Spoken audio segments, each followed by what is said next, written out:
Hello दोस्तों, आज के इस वीडियो में क्रिप्स मिशन के बारे में पढ़ेंगे जो 1942 में आया था। तो चलिए स्टार्ट करते हैं। क्रिप्स मिशन देखिए, क्रिप्स मिशन की घोषणा हुआ था 11 मार्च 1942 को। लंदन से इसका घोषणा हुआ था और इसका लक्ष्य था कि द्वितीय विश्व युद्ध में भारतीयों की सहायता प्राप्त करना। और इसके घोषणाकर्ता थे विंस्टन चर्चिल, जो कि प्रधानमंत्री हैं ब्रिटेन के। और यह भारत आएगा 30 मार्च 1942 को। घोषणा हुआ था 11 मार्च 1942 में और यह भारत आएगा 30 मार्च 1942 में। और इसके अध्यक्ष बनाए जाते हैं स्टैफर्ड क्रिप्स, जो कि मजदूर नेता है ब्रिटेन में। देखिए, स्टैफर्ड क्रिप्स को इसलिए अध्यक्ष बनाए जाते हैं क्योंकि यह मजदूर नेता है और भारतीयों की सहानुभूति प्राप्त करने में आसानी होगी, भारतीयों की सहायता प्राप्त करने के लिए आसानी होगी, जिसके कारण स्टैफर्ड क्रिप्स को अध्यक्ष बनाया जाता है क्रिप्स मिशन का।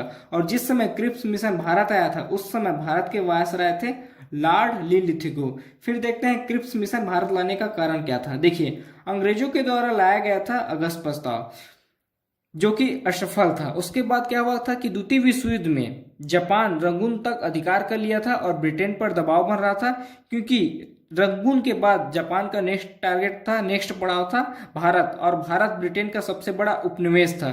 तो द्वितीय विश्व युद्ध में अंग्रेज को जरूरत था कि भारत उसका साथ दे द्वितीय विश्व युद्ध में, क्योंकि जापान का रंगून तक अधिकार हो गया था और ब्रिटेन कमजोर पड़ता जा रहा था, जिसके कारण आया था क्रिप्स मिशन। अगस्त प्रस्ताव जो लाया गया था उसमें कुछ सुधार कर अंग्रेज लाएंगे क्रिप्स मिशन। फिर देखते हैं क्रिप्स मिशन की प्रावधान। देखिए, क्रिप्स मिशन में कहा गया कि भारतीयों को औपनिवेशिक स्वराज्य देंगे, औपनिवेशिक स्वराज्य के दर्जे के साथ भारत संघ का स्थापना करेंगे। युद्ध समाप्त के बाद संविधान निर्माण किया जाएगा, मतलब द्वितीय विश्व युद्ध समाप्त होने के बाद भारतीयों के लिए संविधान का निर्माण किया जाएगा और भारतीय संघ का निर्माण किया जाएगा। देखिए, संघ दो प्रकार के होते हैं, एक तो होता है फेडरेशन और दूसरा होता है यूनियन। फेडरेशन में यह होता है कि जो राज्य हैं वह जनमत संग्रह कर अपने आप को एक देश घोषित कर सकते हैं और अपने लिए एक नया संविधान बना सकते हैं। और यूनियन में राज्यों को यह अधिकार नहीं होता है कि वह जनमत संग्रह कर अपने आप को एक देश घोषित करे और अपने लिए एक नया संविधान का निर्माण करे।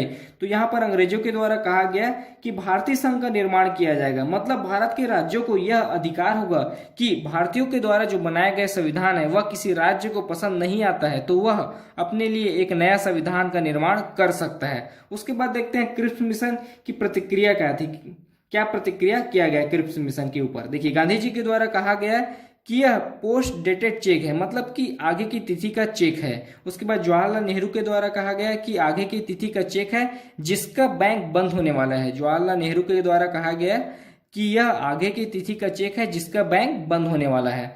उसके बाद देखते हैं जो क्रिप्स मिशन आया था उसकी समीक्षा करेंगे कांग्रेस की ओर से जवाहरलाल नेहरू और मौलाना अबुल कलाम आजाद। और इसका जवाब आता है कि समीक्षा करने के बाद जवाहरलाल नेहरू और मौलाना अबुल कलाम आजाद जवाब देते हैं कि जो क्रिप्स मिशन है केवल भारतीयों की एकता और अखंडता के साथ खिलवाड़ है। तो ये थी क्रिप्स मिशन और उससे संबंधित घटनाएं। अगर अभी तक आपने हमारे चैनल को सब्सक्राइब नहीं किया तो प्लीज चैनल को सब्सक्राइब करें और वीडियो को लाइक शेयर जरूर करें। धन्यवाद।